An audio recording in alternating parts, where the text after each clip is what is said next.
Abraham எப்படிப்பட்ட ஒரு நபராக இருந்திருக்கிறான்னு பாருங்க. अब्राहम कैसा एक व्यक्ति था हम देखते हैं.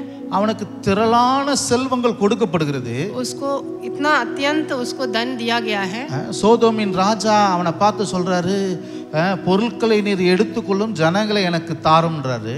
वो राजा बोल रहा है तू सारे धन संपत्ति तुम ले लो और लोगों को मुझे दे दो करके बोल. ராஜா கொடுக்கிற பொருள் राजा देता है उसको.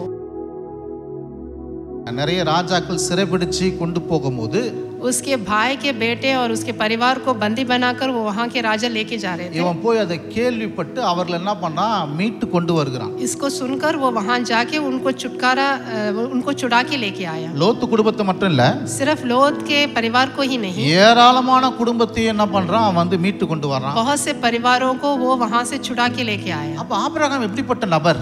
वो अब्राहम कैसा था?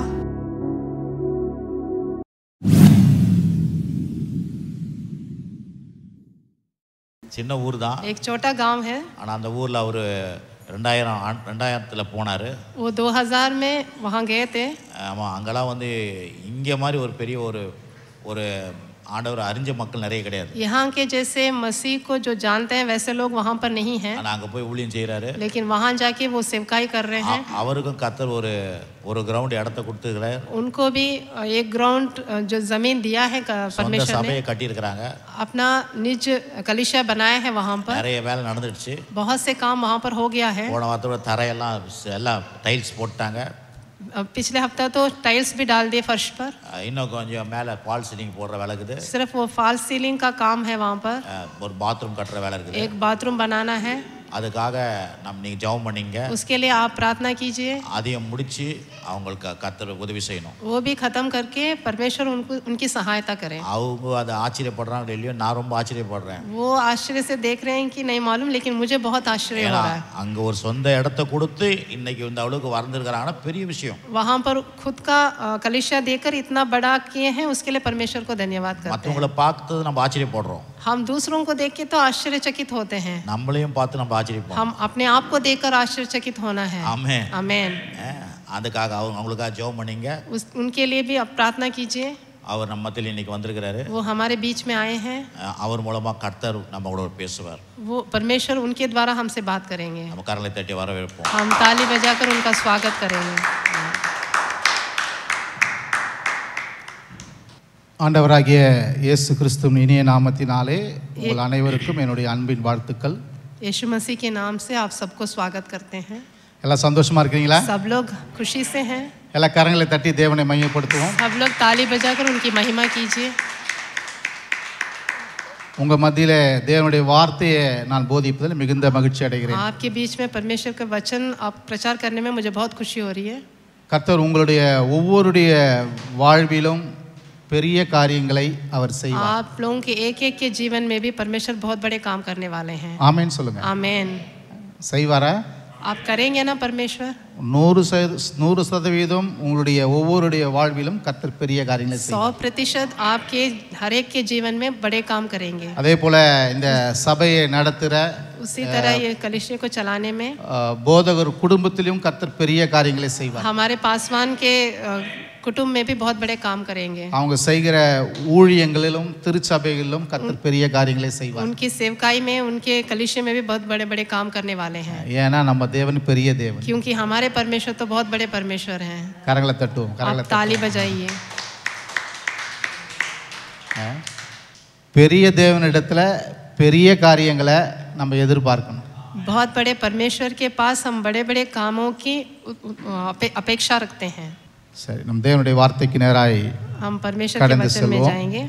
இன்றைக்கு ஆபிரகாமுடைய வாழ்க்கையை குறித்து நம்ம கொஞ்ச நேரம் தியானிக்க இருக்கிறோம். आज हम अब्राहम के जीवन के बारे में देखेंगे. தேவன் பாருங்க ஆபிரகாமை பெரிய சீமானாக மாற்றினார் என்று நமக்கு எல்லாருக்கும் நல்லா தெரியும். परमेश्वर ने अब्राहम को बहुत बड़ा धनवान बनाया है, ये सबको मालूम है. அவருடைய வேலைக்காரன் சொல்கிறான், கர்த்தரின் எஜமானை மிகவும் ஆசீர்வதித்திருக்கிறார், அவர் சீமானா இருக்கிறார் என்று சொல்கிறார். उनका नौकर बोलता है, परमेश्वर ने मेरे मालिक को बहुत बड़ा धनवान बनाया है. அதே போல ஆபிரகாமுடைய மனைவி வந்து இறந்த அந்த சூழ்நிலையில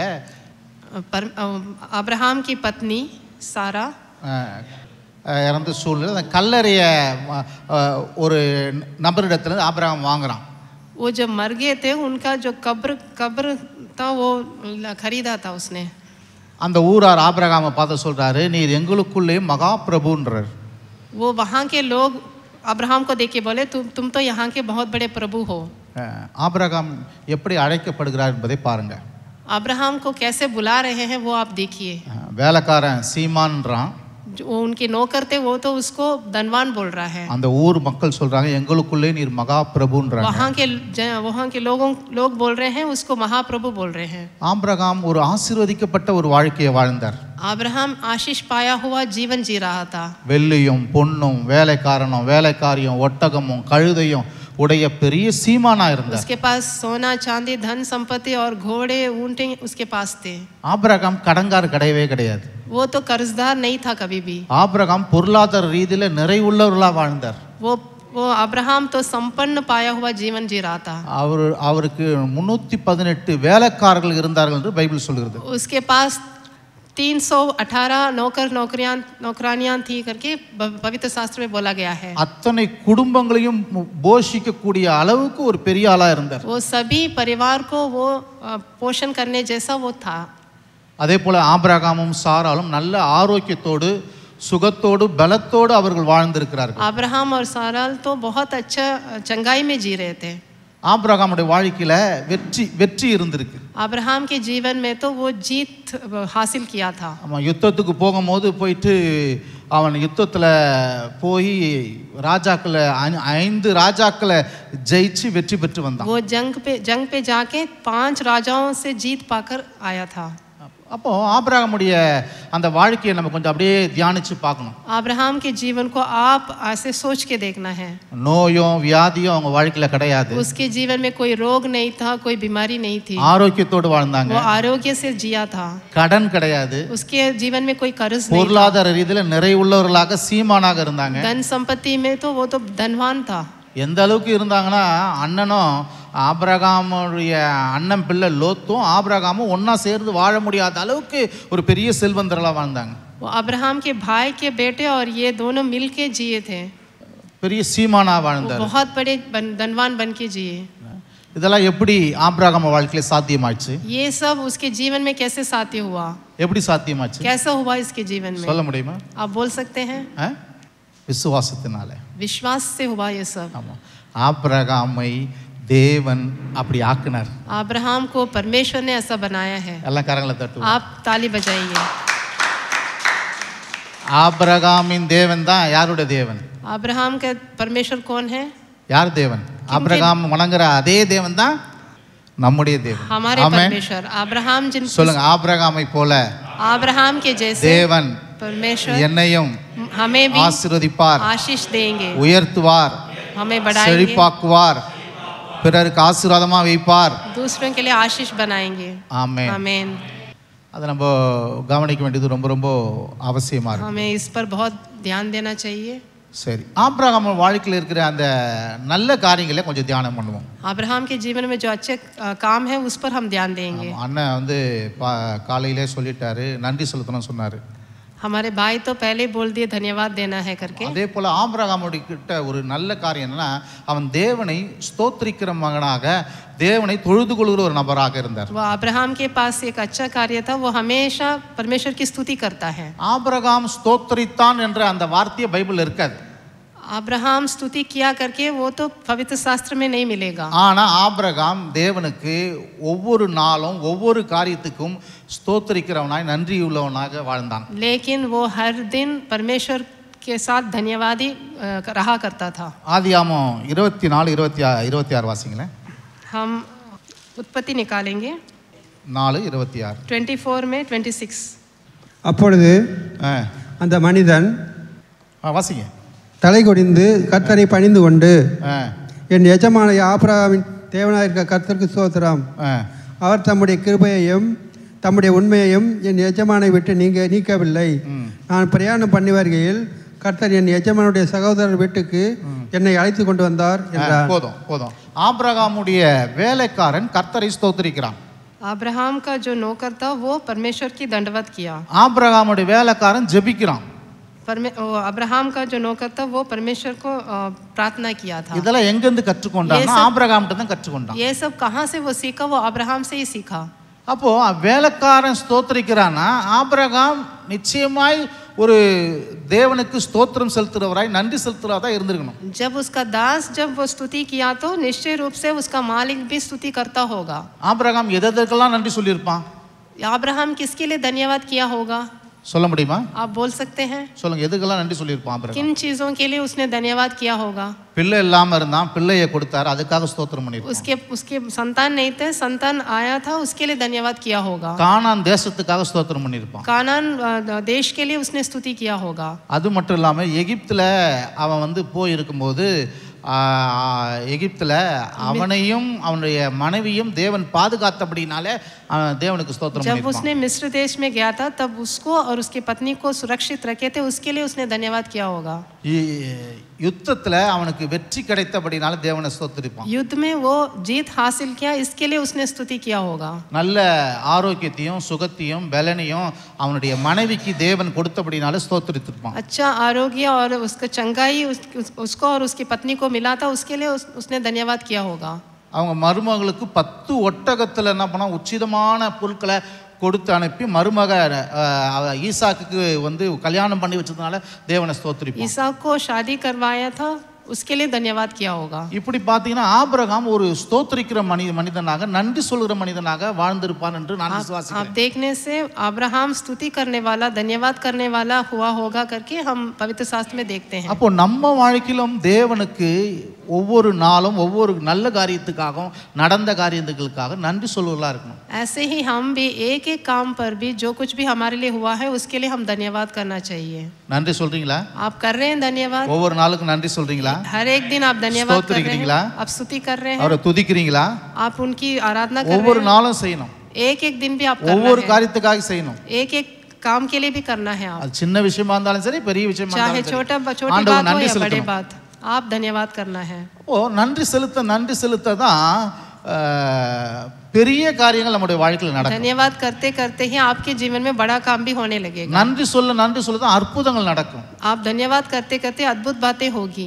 நன்றி சொல்ல தான் உங்க விசுவாசம் பெருகும். धन्यवाद करने से ही विश्वास बढ़ेगा आप में। நன்றி சொல்ல தான் உங்க வாழ்க்கையில வந்து கவலை, பயம், சந்தேகம், குழப்பம் எல்லாம் உங்களை விட்டு நீங்கும். धन्यवाद करते ही आपके जीवन से भयभीत और संघर्ष और चिंता सब भागेगा। நன்றி சொல்லும் போது தான் உங்க விசுவாசமே பலப்படும்.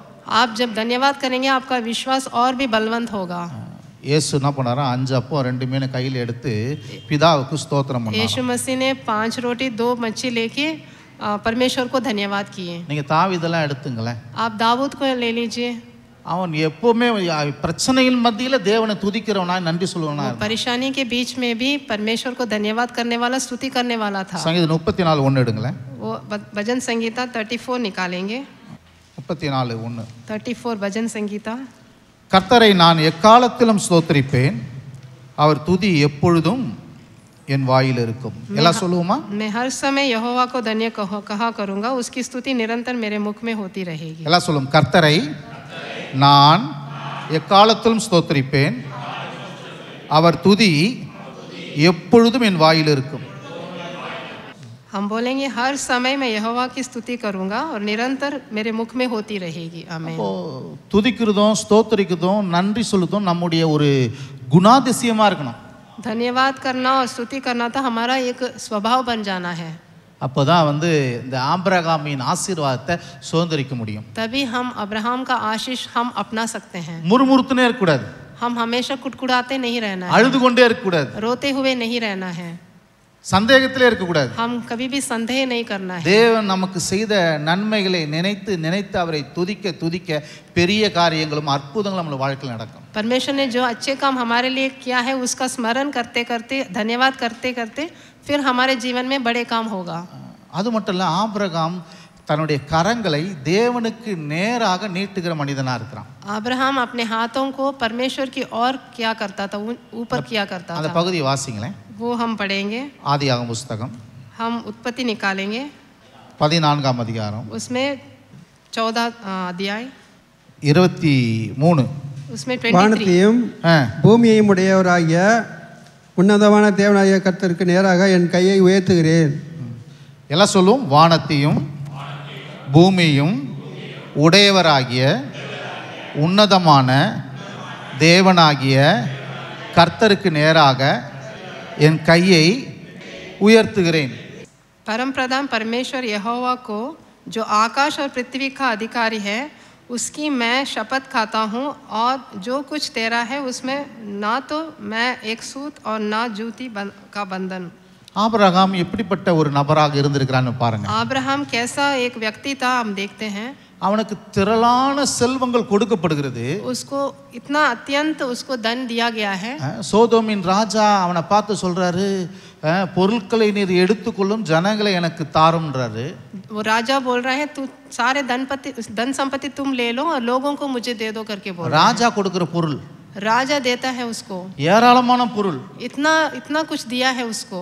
ஒரு விவோ கொடுக்கல, एक वीवो नहीं दे रहा है, ஒரு கவுன்சிலர் கொடுக்கல, एक काउंसलर नहीं दे रहा है, ஒரு நாட்டின் ராஜா एक राज्य का राजा दे रहा है उसको। திரளான செல்வத்தை इतना अत्यधिक बहुतायत में दे रहा है, அவனுக்கு கொடுக்கறாரு. उसको दे रहे हैं। இவன் சொல்றான், நான் அங்க கையை உயர்த்துகிறேன்றான். अब्राहम तो परमेश्वर की ओर अपना हाथ बढ़ा रहा है।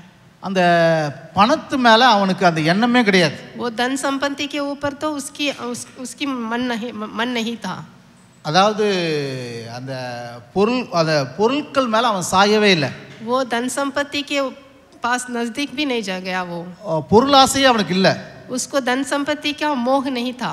பொருளாசையில் பொருட்கள் மேல ஒரு ஒரு ஒரு ஒரு ஒரு பற்று இல்லாமல் இருந்தான். धन संपत्ति के प्रति कोई मोह नहीं था उसको। பொருளாதாரம் ரொம்ப ரொம்ப முக்கியம். धन संपत्ति तो अवश्य है, ஆனா பொருளாதாரம் எந்த வழியில வருது ரொம்ப ரொம்ப முக்கியம். लेकिन किस तरह से हमको धन संपत्ति मिल रहा है वो बहुत आवश्यक बात है। பணமோ எல்லாவற்றுக்கும் உதவும்.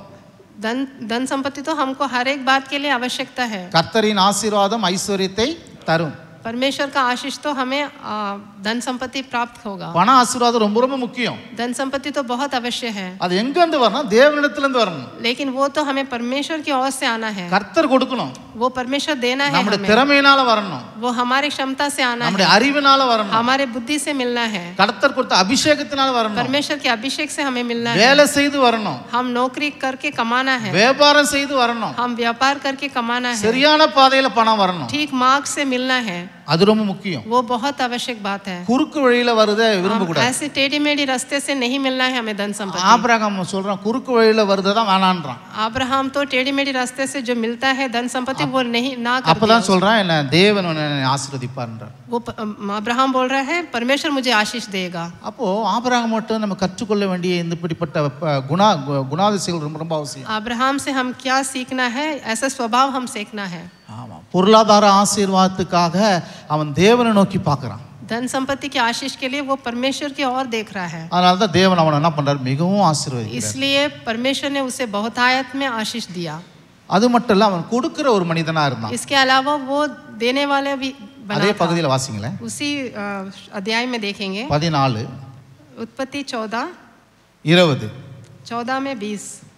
உன் சத்துருக்களை உன் கையில் ஒப்பு கொடுத்த உன்னதமான தேவனுக்கு ஸ்தோத்திரம் என்று சொன்னான். இவனுக்கு ஆபிராம் எல்லாவற்றிலும் தசமபாகம் கொடுத்தான். और धन्य है परम प्रधान परमेश्वर जिसने तेरे द्रोहियों को तेरे वश में कर दिया। तब अब्राहम ने उसको सबका दशमांश दिया। எல்லாம் சொல்லுவோம், இவனுக்கு ஆபிராம் எல்லாவற்றிலும் தசமபாகம் கொடுத்தான். இன்னொரு முறை சொல்லுவோம், இவனுக்கு ஆபிராம் எல்லாவற்றிலும் தசமபாகம் கொடுத்தான். तब अब्राहम ने उसको सबका दशमांश दिया। आमीन। அப்போ ஆபிரகாம் கொடுக்கிற மனிதனாக இருந்தான். अब्राहम तो देने वाला बना था। ஹல்லேலூயா, हालेलुया, ஹல்லேலூயா. हालेलुया। ஆபிரகாம் ஸ்தோத்திரிக்கிற மனிதனா இருக்கிறான். अब्राहम स्तुति करने वाला था, தேவனை நோக்கி பார்க்கிற மனிதனா இருக்கிறான். परमेश्वर की ओर देखता था। மனிதனை சார்ந்து கொள்ள, वो मनुष्य की ओर नहीं देखता था, தன்னுடைய தேவைக்காக மனிதனை சார்ந்து கொள்ள अपनी जरूरतों के लिए मनुष्य की ओर नहीं देखता தேவனை था, நோக்கி பார்க்கிறவனா वो இருக்கிறான். परमेश्वर की ओर देखता था। தேவனுக்கு கொடுக்கிற மனிதனா இருக்கிறான். परमेश्वर को देने वाला बना था वो. தேவனுக்கு தன்னுடைய காணிக்கையும் தசமபாகம் செலுத்தக்கூடிய ஒரு நபர் தான் ஆபிரகாம். अपना दान और दशमांश देने वाला बना था. நீங்க செலுத்துறீங்களா? क्या आप दे रहे हैं? கர்த்தருக்கு கொடுக்குறீங்களா? आप परमेश्वर के लिए दे रहे हैं? கொடுக்குது ரொம்ப ரொம்ப அவசியம். ये तो बहुत आवश्यक बात है. ஆபிரகாமினுடைய ஆசீர்வாதத்தை நம்ம சுதந்திரிக்கலன்னா சுதந்திரிக்க வேணா கொடுக்கிற நபரா இருக்கணும். अब्राहम का आशीष अगर हमें मिलना है तो हम भी देने वाला बनना है. ஏன் கொடுக்கணும் சொல்லுங்க? क्यों देना है? சொல்லு, ஏன் கொடுக்கணும்? क्यों देना है? யாராவது சொல்லுங்க. आप कोई बता सकते? தசமபாகம் காணிக்கை ஏன் கர்த்தருக்கு செலுத்த வேண்டும்? क्यों दशमांश और दान परमेश्वर को देना है?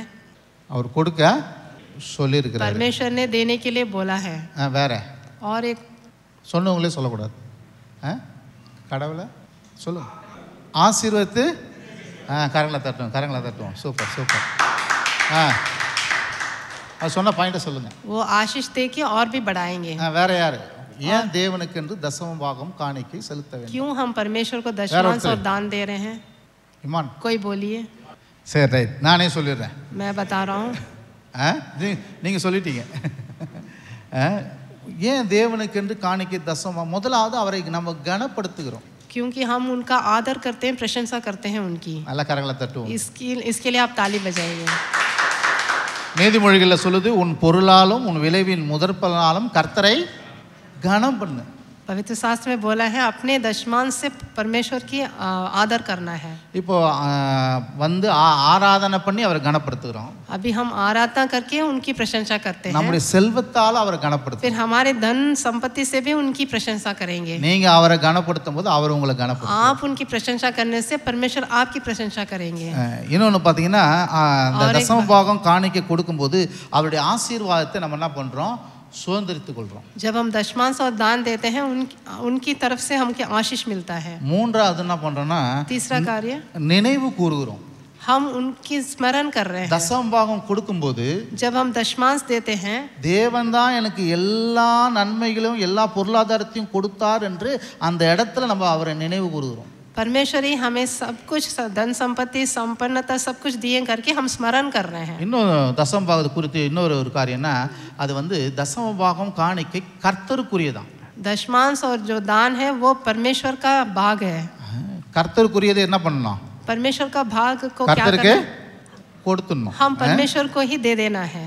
அது மட்டும் இல்ல, தசமபாகம் காணிக்கை கொடுக்கும்போது சமுதாயத்துல அவர் நம்மள என்ன பண்றாரு? உயர்த்தி வைக்கிறார். हमें इस समाज में भी जब हम दशमांश और दान देते हैं हमें ऊंचा रखते हैं. தசமபாகம் காணிக்கை கொடுக்கும்போது நம்முடைய கையிட்டு செய்யற வேலைகளை அவர் ஆசீர்வதிக்கிறார். दशमांश और दान देने से हमारे हाथ के कामों में हम सफलता पाते हैं. ஆகவே தான் தசமபாகம் காணிக்கை கொடுக்குறது ரொம்ப ரொம்ப அவசியம். इसलिए दशमांश और दान देना बहुत आवश्यक है.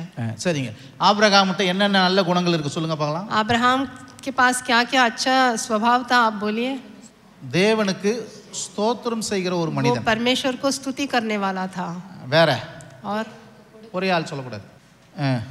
வேற ஆபிரகாம் अब्राहम தேவனை நோக்கி பார்க்கிற மனிதன். தேவனை परमेश्वर की ओर देखता था. அது மட்டும் இல்லாம ஆபிரகாம் தேவனுக்கு தசமபாகங்களையும் காணிக்கையும் செலுத்துகிற மனிதன். और अब्राहम परमेश्वर को दान और दशमांश देने वाला बना था. அது மட்டும் இல்ல, ஆபிரகாம் திருவிருந்து எடுக்கிற மனிதன்.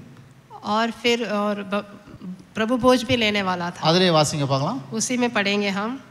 19 उसी में 18 18 पढ़ेंगे. அன்றியும் உன்னதமான தேவனுடைய ஆசாரியனாக இருந்த சலோமின் ராஜாவாகிய மெல்கிசேதேக்கு அப்பமும் திராட்சரசமும் கொண்டு வந்து அவனை ஆசீர்வதித்து வானத்தையும் பூமியும் உடையவராகிய உன்னதமான தேவனுடைய ஆசீர்வாதம் ஆபிரகாமுக்கு உண்டாவதாக. 18 और 19 पढ़ेंगे. तब शालोम का राजा मलिकसिदक जो परम प्रधान परमेश्वर का याजक था रोटी और दाखमधु ले आया.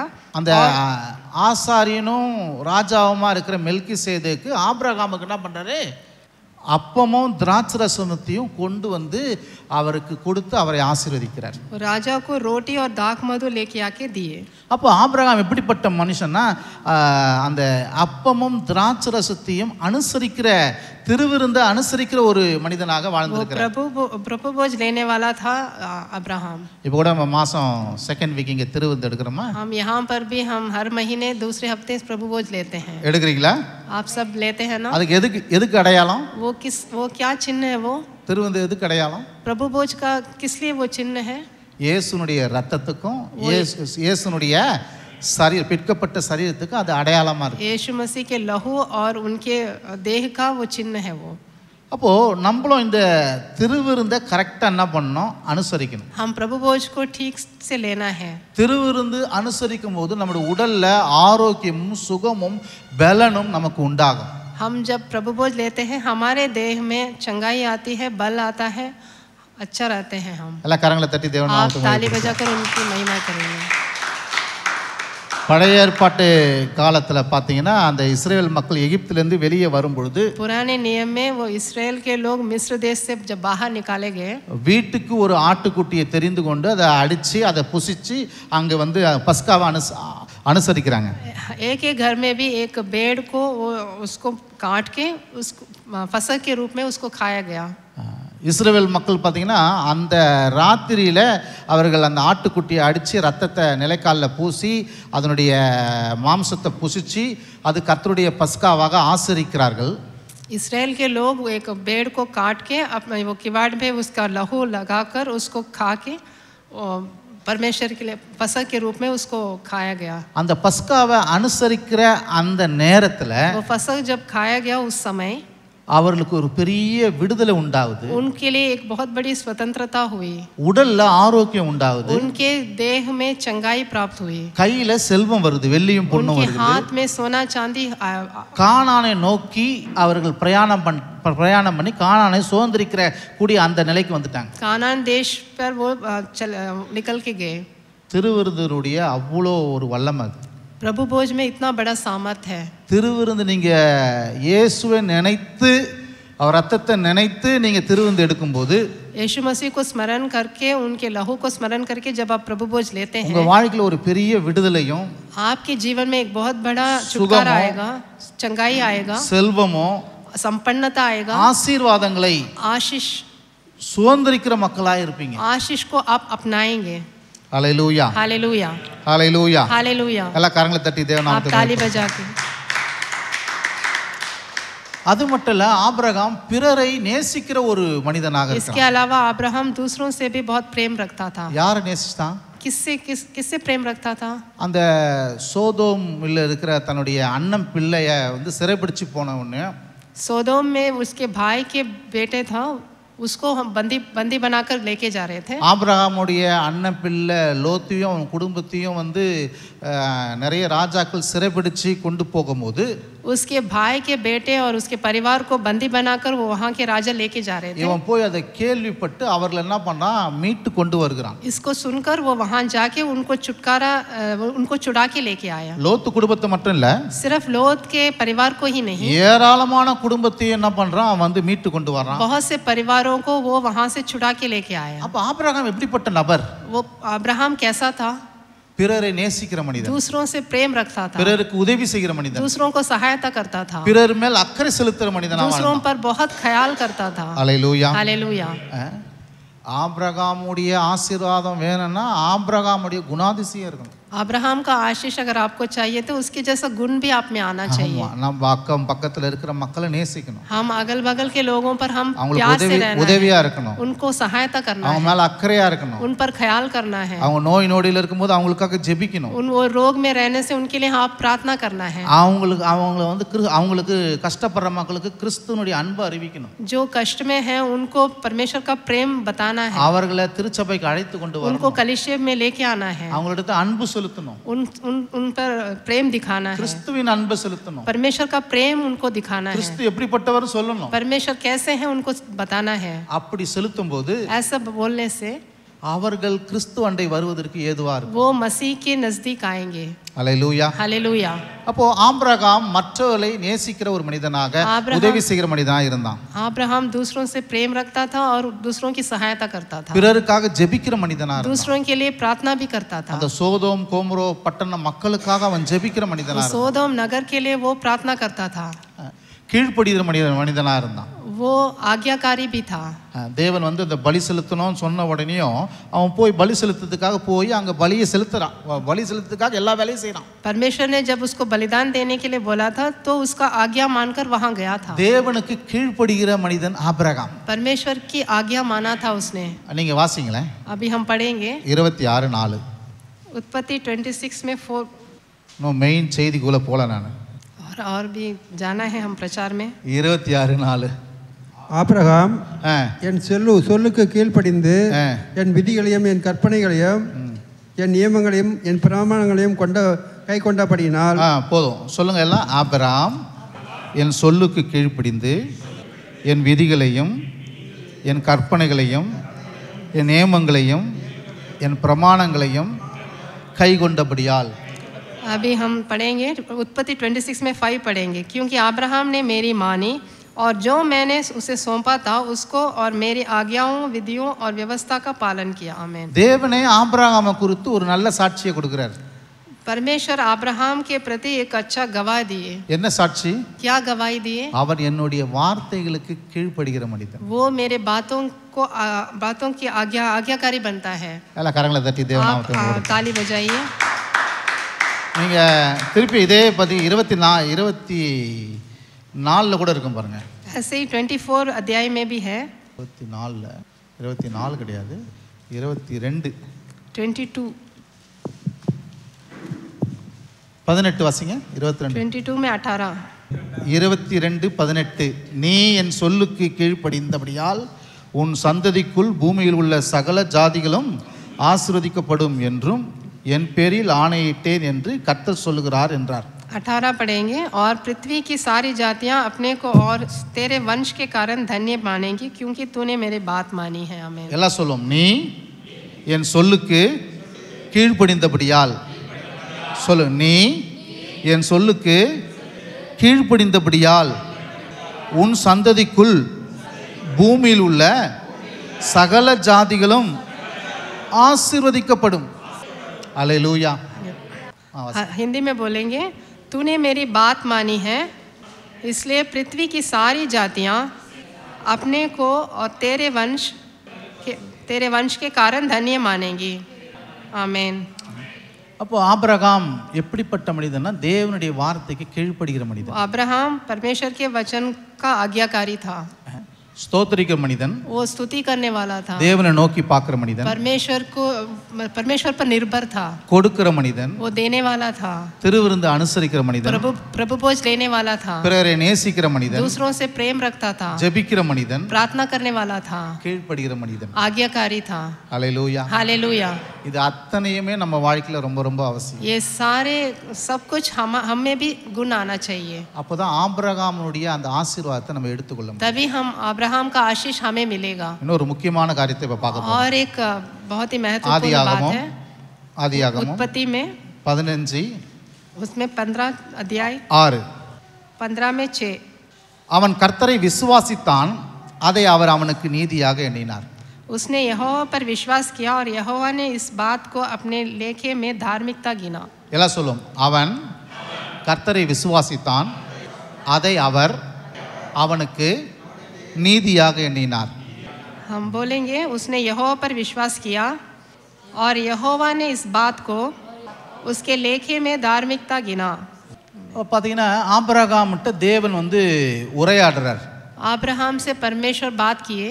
அப்போ உரையாடும் போது அவன் சொல்றான், எனக்கு பிள்ளையை இன்னும் தரவே இல்லையே அப்படின்றான். बात करने के टाइम वो बोला मुझे अभी संतान नहीं दिए. என்னுடைய வேலைக்காரன் தான் எல்லாத்துக்கும் சுதந்திரவாளியா இருக்கிறான். मेरे दास ही सब कुछ ले अपनाएगा. தேவரீர் எனக்கு இன்னும் புத்திர சந்தானத்தை நீங்க கொடுக்கல. मुझे आपने कोई पुत्र नहीं दिया. அப்படி சொன்ன உடனே தேவன் சொல்றார், நீ வெளியே வான்றாரு. परमेश्वर बोले வானத்தை அண்ணாந்து பார், நட்சத்திரங்களை எண்ண கூடுமானால் எண்ணு. तुम बाहर आके आकाश की ओर देखो, तारागण को गिन सकता है तो गिनो. உன் சந்ததி இவ்வண்ணமா இருக்கும்ன்றார். तुम्हारे वंश ऐसे बढ़ेंगे बोला. அப்பதான் இந்த வசனம் எழுதப்படுகிறது, அவன் கர்த்தரை விசுவாசித்தான். तभी ये वचन लिखा गया है उसने यहोवा पर विश्वास किया. அவன் எதை விசுவாசித்தான்? वो किस पर विश्वास किया? அவன் எதை விசுவாசித்தான்? अब्राहम தேவனுடைய வார்த்தையை விசுவாசித்தான். वो यहोवा के वचन पर विश्वास किया. हालेलूया. हालेलूया. எல்லா கரங்களை தட்டி தேவ நாமத்தை ताली बजाकर उनकी महिमा कीजिए. ஆபிரகாம் தேவனை விசுவாசிக்கிற மனிதன், தேவனுடைய வார்த்தையை விசுவாசிக்கிற மனிதன். अब्राहम परमेश्वर को और उनके वचन को विश्वास करने वाला था. நீங்க தேவனை விசுவாசிக்கிறீங்களா? आप परमेश्वर पर विश्वास कर தேவனுடைய रहे வார்த்தையை हैं? விசுவாசிக்கிறீங்களா? उनके वचन पर विश्वास कर रहे हैं? எத்தனை பேர் விசுவாசிக்கிறீங்க? कितने लोग विश्वास कर रहे हैं? ஹல்லேலூயா. हालेलुया. ஆனா ஆபிரகாம் என்ன சூழ்நிலையில விசுவாசித்தான் என்பதை நம்ம கவனிக்கணும். अब्राहम किस परिस्थिति में विश्वास किया वो देखना है.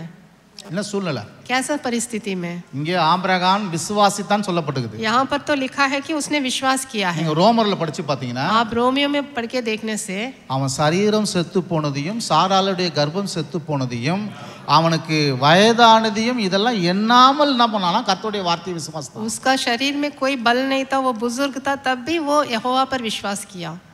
காலம் கடந்து போய் கொண்டே இருக்குது. समय तो बीत गया, 100 வயசு ஆயிடுச்சு. उसका 100 उम्र हो गया. இருந்த போதும் காலம் கடந்து போனாலும் அவன் கர்த்தருடைய வார்த்தையை நம்புகிற மனிதனா இருக்கிறான். समय बीत जाने से भी वो परमेश्वर के वचन पर विश्वास किया. தன்னுடைய உடல்ல பிரச்சனை மாறாம இருக்கு. उसके देह में तो परेशानी था, தன் உடல்லையும் தன் மனைவி உடல்லையும் பிரச்சனை இருக்கு. उसके और उसके पत्नी के देह में அப்படி तो இருந்தும் परेशानी था. கடவுளுடைய வார்த்தையை அவன் விசுவாசிக்கிற மனிதனா उस இருக்கிறான். समय पर भी वो परमेश्वर के वचन पर अटल विश्वास किया. ஹல்லேலூயா. हालेलुया. நம்ம கர்த்தரை விசுவாசிப்போம், हम तो परमेश्वर पर विश्वास करते हैं, பிரச்சனைகள் மத்தியிலையும் விசுவாசிக்கணும். लेकिन परेशानियों के बीच में भी हम विश्वास करना है. வாக்குத்தத்தங்கள் நிறைவேறாமல் இருக்கிற அந்த காலத்திலும் காலம் கடந்து கொண்டு போய் கொண்டிருக்கிற நேரத்திலையும் கர்த்தருடைய வார்த்தையை விசுவாசிக்கணும். हम समय बीत जाने से भी हम उनके वचन पर विश्वास करना है. 76 வயசுல வாக்கு பண்றாரு, 100வது வயசுல தான் நடக்குது. वो 76 इयर्स में उसको वचन दिए थे, लेकिन उसको 100 साल में ही वो वचन पूरा हुआ. ஆனால் தேவன் எனக்கு புத்திர பாக்கியத்தை தருவார் என்று அவன் ஆழமாய் விசுவாசிக்கிறான். लेकिन परमेश्वर मुझे अवश्य पुत्र देंगे करके वो विश्वास किया. காலம் கடந்து போய் கொண்டிருக்குது, நாட்கள் போய் கொண்டிருக்குது, ஆனாலும் அவன் விசுவாசத்தை விடவில்லை. कितना समय बीत गया, दिन बीत गए, लेकिन उसने विश्वास को नहीं छोड़ा. தேவனுடைய வாக்குத்தத்தத்தை குறித்து அவன் சந்தேகப்படல, அவநம்பிக்கை கொள்ளவில்லை. वो परमेश्वर के वचन की ओर उसने संदेह नहीं किया और वो पूरे विश्वास किया. ஹல்லேலூயா. हालेलुया. இப்போ உபாகமத்தில் சொல்லுது, நீ अनेक ஜாதிகளுக்கு கடன் கொடுப்பாய், நீயும் கடன் வாங்காதிருப்பாய். एक वचन है, तुम अनेक लोगों को तुम कर्ज दोगे, तुम उधार नहीं लोगे. இந்த வாக்குத்தத்தம் உங்க வாழ்க்கையில் நிறைவேறிச்சா? क्या ये वचन आपके जीवन में पूरा हुआ? கடன் கொடுப்பாய்னுங்கிறோம், ஆனா கடன் வாங்குற சூழ்நிலையில நிறைய பேர் இருக்கீங்க. आप उधार दोगे करके लिखा है, लेकिन अभी तो उधार लेने का स्थिति பொருளாதாரத்துல होगा. ஒரு நிறைவு இல்லாம இருக்கலாம். अभी कोई संपन्नता नहीं होगा हमारे जीवन பொருளாதாரம் में. குறைவுள்ளவர்களா இருக்கலாம். हम धन संपत्ति में हम घटाव रहेगा. இன்னும் கடன்ல இருந்து விடுதலை ஆகாம இருக்கலாம். अभी हम कर्ज से छुटकारा नहीं पाए होंगे. அப்படி இருந்தாலும் கர்த்தருடைய வார்த்தையை நாம் விசுவாசிக்கணும். ऐसा स्थिति रहने से भी हम परमेश्वर के वचन पर हम विश्वास रखना நான் है. 5 வருஷமா சர்ச்சுக்கு வரேன், मैं 5 साल से 10 कलीसिया में आ வருஷமா रहा வரேன், हूँ, 10 साल से कलीसिया में आ 15 रहा हूँ, வருஷமா வரேன், 15 साल से आ रहा हूँ. இன்னும் நான் அந்த நிறைவுக்குள்ள போகல. अभी तक मैं उसको प्राप्त नहीं किया करके உபாகம் 28:12 என் வாழ்க்கையில நிறைவேறல.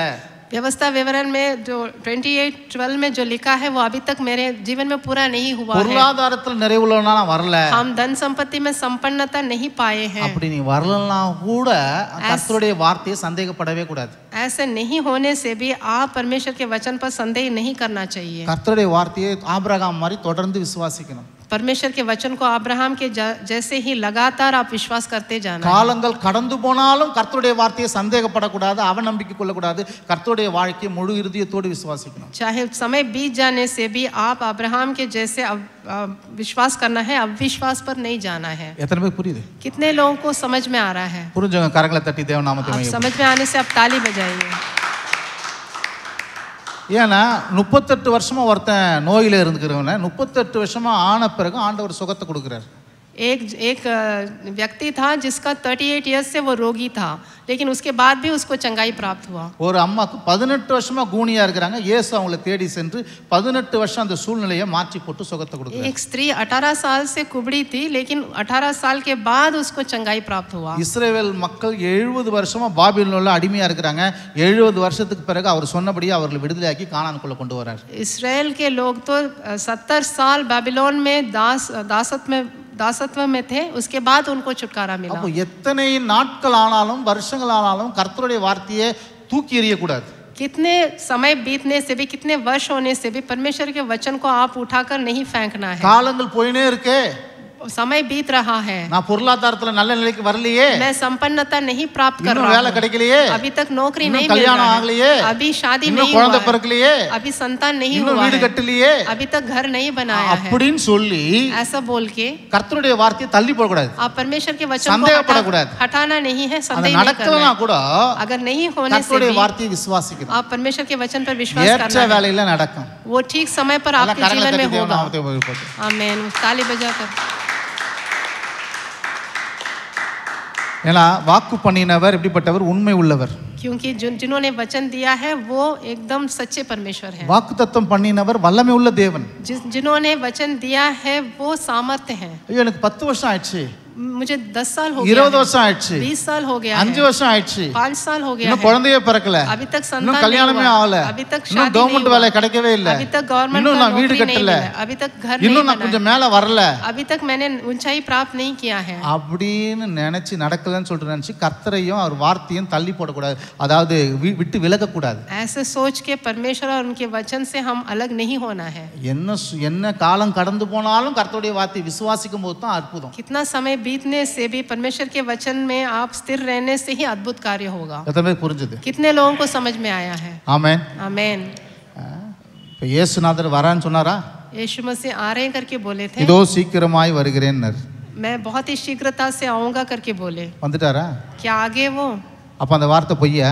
क्या वो वचन அது झूठा है? சந்தேகப்பட போறீங்களா? क्या आप संदेह करने वाले हैं? அது மேல அவநம்பிக்கை கொள்ள போறீங்களா? क्या उस पर आप अविश्वास करने वाले हैं? இல்ல இல்ல.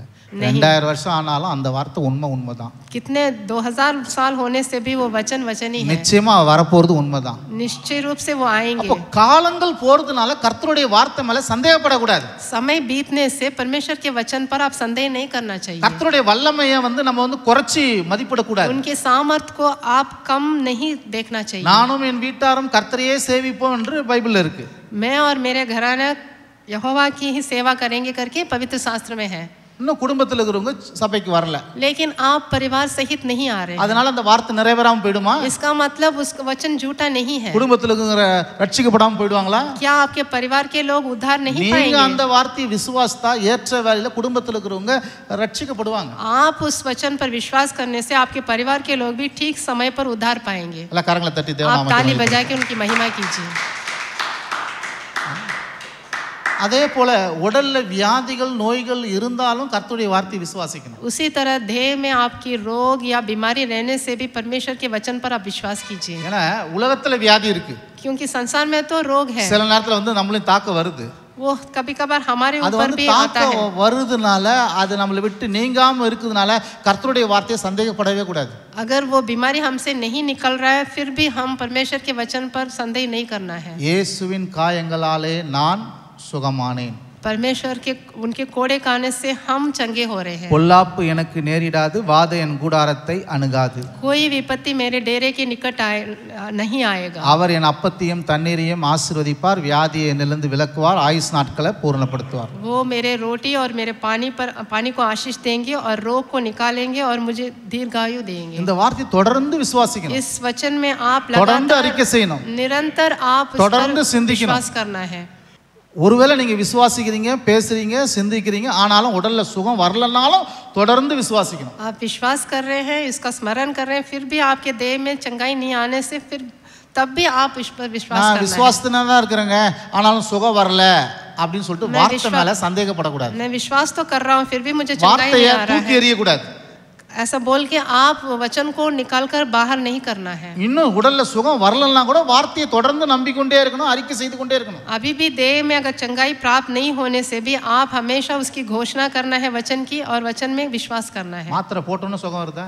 क्या आप दवाई लेते ही आपको चंगाई प्राप्त हो போட்டோன்னு रहा है? வருதா? எத்தனை நாள் கொடுக்குறாங்க மாத்திரை ஹாஸ்பிட்டல்ல? कितने अगर दवाई लेते हैं क्या आपको चंगाई हो रहा है? 3 நாளைக்கு वो 3 3 दिन வேளை की- போடுங்க. 3 दिन அது 3 போட தான் என்ன ஆகுது? 3 दिन लगा 3 நாளைக்கு 3 வேளை போட தான் உடல்ல என்ன பண்ண மாற்றம் உண்டாகுது. 3 दिन लेइए और 3 समय लेना है करके बोलते हैं அதே डॉक्टर। போல சுகம் என்பது ஒரு ப்ராசஸிங். उसी तरह चंगाई भी एक प्रोसेस है। சில நேரத்துல உடனே நடந்துரும், कभी कभार तो एकदम से हो जाता சில है, நேரத்துல நீங்க விசுவாசித்து கொண்டே இருக்கும்போது அது உங்க வாழ்க்கையில சுகம் உண்டாகும். कभी कभार तो आप विश्वास करते ही रहने से ही आपको चंगाई प्राप्त होगा. சொல்லுங்க, இயேசுவின் காயங்களாலே आप बोलिए, நான் சுகமானேன். இப்படி சொல்லும் போது ஒரு மாத்திரை போடுற மாதிரி. बोलिए आप, यीशु मसीह के कोड़े खाने से हम चंगे हो रहे हैं. திருப்பி இன்னொரு முட்டை சொல்லுங்க, இயேசுவின் காயங்களாலே நான் சுகமானேன். இப்போ இன்னொரு மாத்திரை போடுற மாதிரி. फिर से एक दवाई खाने जैसा फिर से बोलना है, यीशु मसीह के कोड़े खाने से हम चंगे हो रहे हैं. 10 குஷ்டரோகி இயேசுநாதர் கிட்ட வராங்க. 10 कोड़ी लोग यीशु मसीह के पास आ रहे हैं. அவர் சொன்னாரு, ஆசாரியர்களுக்கு போய் உங்களை காண்பீங்கன்னாரு. वो बोल रहे हैं तुम याजकों के पास जाके अपने आप को दिखाओ. அவங்களுக்காக ஜெபம் பண்ணாரா? சுகத்துக்காக ஜெபம் பண்ணாரா क्या இயேசுநாதர்? उनके चंगाई के लिए यीशु मसीह प्रार्थना किए? குஷ்டரோகிகளுக்காக 10 குஷ்டரோகிகளுக்காக ஆண்டவர் ஜெபம் பண்ணவும் இல்லை, கை வைக்கவும் இல்லை, நீங்க சுகமாய் கடவீர்கள் என்று சொல்லவும் இல்லை. 10 कोड़ी लोगों के लिए उन्होंने प्रार्थना नहीं किया, उन पर हाथ नहीं रखे, उनको जाने के लिए என்ன बोला था. சொன்னாரு? क्या बोले थे वो? வாசிங்க லூக்கால हम लूका के किताब निकालेंगे. 17 அதிகாரம், லூக்கா 17 लूका में 17 अध्याय 12 வாசிங்க. इसमें 12 से पढ़ेंगे. 12 அவர் ஒரு கிராமத்தில் பிரவேசித்த போது குஷ்டரோகம் உள்ள மனுஷர் 10 பேர் அவருக்கு எதிராக வந்து தூரத்திலே நின்று, இயேசு ஐயரே எங்களுக்கு இரங்கும் என்று சத்தமிட்டார்கள். அவர்களை அவர் பார்த்து, நீங்கள் போய் ஆசாரியர்களுக்கு உங்களை காண்பீங்கள் என்றார். அந்தபடியே அவர்கள் போகையில் சுத்தமானார்கள். और किसी गांव में प्रवेश करते समय उसे 10 कोड़ी मिले और उन्होंने दूर खड़े होकर ऊंचे शब्द से कहा, हे यीशु, हे स्वामी, हम पर दया कर. उसने उन्हें देखकर, जाओ और अपने आप को याजकों को दिखाओ बोले. आमीन. அப்போ அந்த 10 குஷ்டரோகிகள் இயேசு கிறிஸ்து கிட்ட வராங்க. 10 कोड़ी लोग यीशु मसीह के पास आए. இயேசு ஐயரே எங்களுக்கு இரங்கன்றாங்க. यीशु मसीह मुझ पर, हम पर दया कीजिए करके वो लोग बोले. ஆண்டவரா இயேசு சொல்றாரு, यीशु मसीह போய் बोले, ஆசாரியர்களுக்கு காண்பீங்கன்றாரு. तुम जाके याजकों को दिखाओ बोले. அவர் ஜெபம் பண்ணவே இல்லை, उन्होंने प्रार्थना नहीं किया, கரங்களை வைக்கவே இல்லை, उन पर हाथ नहीं रखे, சுகமாக கடவீர்கள் சொல்லவே இல்லை. तुम चंगे हो जाओ करके नहीं बोला है. ஒரே வார்த்தை தான் சொல்றாரு, एक ही बात बोले, ஆசாரியர்களுக்கு போய் காண்பீங்க. तुम याजकों के पास जाके दिखाओ. அவர்கள் போகிற வழியில वो जाते समय சுஸ்தமானார். वो शुद्ध हो गए. நான் கேட்கிறேன், मैं पूछता हूँ, எந்த நேரத்துல அவங்க சுகமா இருப்பாங்க? किस समय उन्होंने वो चंगे हुए होंगे? எந்த நேரத்துல சுகமா किस समय चंगे हुए होंगे? போயிட்டு திரும்பி வரலன்றான். 9 பேர் திரும்பி வரலன்றான். அப்போ கொஞ்சம் லாங்கா தான் போயிருப்பாங்க.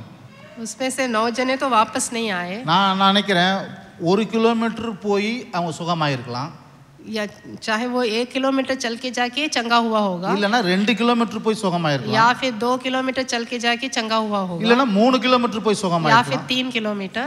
அப்போ சுகம் என்பது பாத்தீங்கன்னா ஒரு ப்ராசஸ். ये चंगाई जो है एक प्रोसेस है. சில நேரத்துல உடனே நடந்துரும், कभी तो एकदम से हो जाता சில है. நேரத்துல வந்து அதை நீங்க விசுவாசிக்க அறிக்கை செய்ய உங்க மனதுல நான் அவருடைய காயங்களால் சுகமானேன் என்று சிந்திக்க தான் சுகம் உண்டா. कभी कभार तो आपके जीवन में विश्वास करते करते और वचन को घोषणा करते करते बाद में ही चंगाई प्राप्त होता है. ஜெபம் பண்ண ஒண்ணு நடக்கல, நான் விசுவாசத்தை நடக்கலன்னு சொல்லிட்டு கர்த்தருடைய வார்த்தையை சந்தேகப்படாதீங்க. मैं प्रार्थना कर रहा हूँ नहीं हो रहा है, मैं विश्वास कर रहा हूँ नहीं हो रहा है करके उनके वचन पर संदेह नहीं करना है. காலம் லேட் ஆகுது, உங்களுக்கு நடக்கிற காரியம் காலம் தாமதமாயினே இருக்கிறதுனால கர்த்தருடைய வார்த்தையை நம்பாம போயிடாதீங்க. विलंब हो रहा है करके आप परमेश्वर के वचन पर विश्वास करना छोड़ नहीं देना है. எத்தனை நாட்கள் ஆனாலும் கர்த்தருடைய வார்த்தையை நம்புங்க, கர்த்தரை நம்புங்க. कितना दिन होने से भी परमेश्वर के वचन पर विश्वास कीजिए. அவர் உங்களுக்கு அற்புதம் செய்ய வல்லவர். वो अद्भुत काम आपके जीवन में करेंगे. ஹல்லேலூயா. हालेलुया. அந்த நாகமான் குஷ்டரோகி எப்போ சுகமானா? वो नागमान कोड़ी कब चंगा हुआ? எலிசா தீர்க்கதரிசி கிட்ட அவன் வரான். एलिसा भविष्यवक्ता के पास वो आया. அப்போ அந்த எலிசா தீர்க்கதரிசி சொல்றாரு, யோர்தான்ல போய் 7 முறை ஸ்நானம் பண்ணு, நீ சுகமாவன்ற. तो योर्दान में जाके 7 बार डुबकी लगाओ फिर तुम चंगे हो जाओ करके बोले. முதல் முறை அவன் குனிஞ்சு எழுந்திருக்கிறான், தண்ணியில குனிஞ்சு वो எழுந்திருக்கிறான். जल में एक बार डुबकी लगाया. சுகமாயிட்டானே? क्या वो चंगा हुआ? அவன் பார்த்திருப்பான், वो ऐसा वैसा देखा होगा, சுகமாவல. नहीं चंगा हुआ. திருப்பி குனிஞ்சான், फिर से वो वहां पर डूबा, फिर ரெண்டாவது முறை दूसरे बार उठा. சுகமாயிட்டானே பார்த்திருப்பான். उसने देखा होगा कि मैंने चंगा हो गया क्या. மூணாவது முறை குளிச்சான், ऐसे 3 बार, तीसरे बार फिर उठा. वो சுகமாவனா? चंगा हुआ क्या? சுகமாவல சொல்லிட்டு போயிட்டு தானே இருக்கான். चंगा नहीं हुआ करके अगर वो चला गया होता तो சுகம் கிடைச்சிருக்காது. फिर तो चंगाई प्राप्त 6 नहीं முறை होती थी. குனிஞ்சு எழுந்திருக்கிறான், वो 6 बार डुबकी சுகமே ஆகல. लगाया, उसको चंगाई प्राप्त नहीं हुआ। 7வது முறை குனிஞ்சி தண்ணியில முக்கி எழுந்திக்கும் போது சுகம். 7वां बार जब उसने डुबकी लगा के उठा तब वो चंगाई प्राप्त किया। அல்லேலூயா. हालेलुया। சில நேரத்துல நீங்க போற வழியில நடக்க அற்புதம். कभी कभार तो आप जाते रास्ते में जाने के टाइम हुआ அப்ப होता ஒவ்வொரு होगा। நாளும் விசுவாசிக்கணும். इसका मतलब हर एक दिन आप ஒவ்வொரு மணி विश्वास நேரத்துக்கும் करना, விசுவாசிக்கணும். एक एक दिन भी विश्वास करना நைட்டு है। 12 மணிக்கு உங்களுக்கு அற்புதம் நடக்கும். आपके जीवन में இல்லனா மதியம் 12 மணிக்கு அற்புதம் நடக்கும். रात में 12 बजे भी अद्भुत काम சாயங்காலத்துல होगा, நடக்கும். या फिर शाम में होगा, அதிகாலையில நடக்கும். या फिर आपको Any time நடக்கும் सुबह அற்புதம். होगा, कभी भी हो सकता है। உங்களுடைய சுகத்துக்கான விஷயத்துல நீங்க தேவனுடைய வார்த்தையை சந்தேகப்படவே கூடாது. आपकी चंगाई के लिए आप परमेश्वर के वचन पर कभी संदेह नहीं करना चाहिए। காலம் கடந்து போறதுனால கர்த்தருடைய வார்த்தையை சந்தேகப்படவே கூடாது. विलंब होने से आप परमेश्वर के वचन पर संदेह नहीं தேவன் करना உண்மை चाहिए। உள்ளவர். परमेश्वर वो तो एकदम உங்களுக்கான सत्य காரியத்தை அவர் परमेश्वर है। செய்வார். आपके लिए जो कार्य है वो अवश्य நீங்க करेंगे। வெட்கப்பட்டு போக மாட்டீங்க. आप लज्जित नहीं होंगे, நீங்க கைவிடப்படுவதே இல்ல. आपके हाथ नहीं छोड़ेंगे। அவர் நேரத்துல எல்லாமே உங்களுக்கு நீங்க என்ன நினைச்சீங்க நடக்கும்.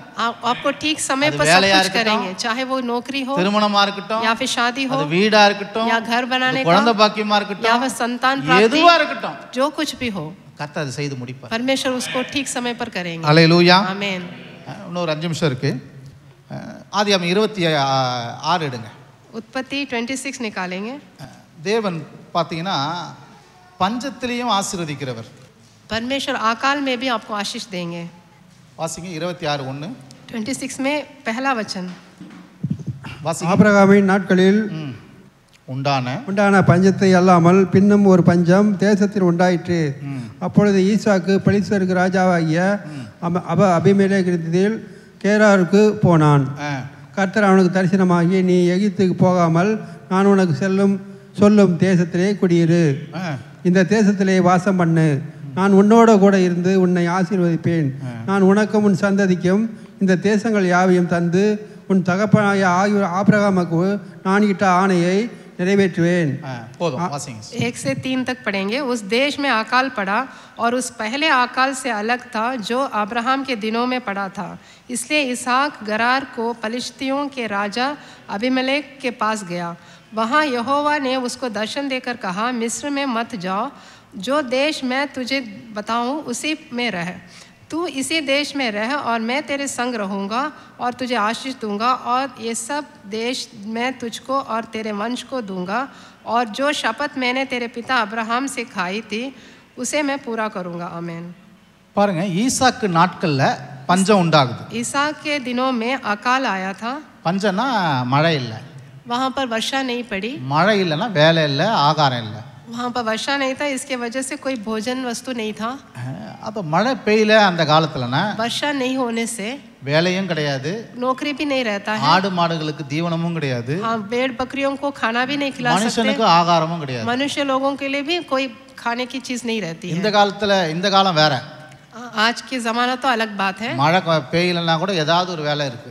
अगर वर्षा नहीं पड़ने से भी हमको काम तो रहता அந்த है। காலத்துல மழை பெஞ்சாதான் அவங்களுக்கு செழிப்பே. उस जमाने में तो वर्षा पड़ने से ही उसमें संपन्नता रहती है। அப்ப அந்த பஞ்சம் உண்டாகணும். ஈசாக்கு என்ன பண்றாரு, எகிப்துக்கு போலாம்னு சொல்லிட்டு மைண்ட்ல செட் பண்றாரு. वो ईसा क्या सोच रहा है, अकाल पड़ने से मिस्र देश में जाएंगे அங்க करके, போய் பழச்சிக்கலாம். वहां जाके हम जीवन बिताएंगे। கர்த்தர் சொல்றாரு, परमेश्वर बोल रहे हैं, எங்கேயும் போகாத, तू कहीं नहीं நான் जाना, உன் கூடயே இருந்து உன்னை ஆசீர்வதிப்பேன். मैं तेरे संग रहकर तुझे आशीष दूंगा। எல்லா கரங்களை தட்டுங்க. आप ताली बजा के उनकी महिमा कीजिए। சொல்லுங்க, கர்த்தர் என்னோடு கூட இருந்து என்னை ஆசீர்வதிப்பார். आप बोलिए, परमेश्वर मेरे संग रहकर मुझे आशीष देंगे। பஞ்சம் வருது, अकाल आ रहा है, வார்த்தையும் வருது, वचन भी साथ में आ रहा है, நோயும் இருக்கு रोग भी है, உலகத்துல, संसार में रोग है, ஆனா வார்த்தையும் இருக்கு. लेकिन वचन भी है।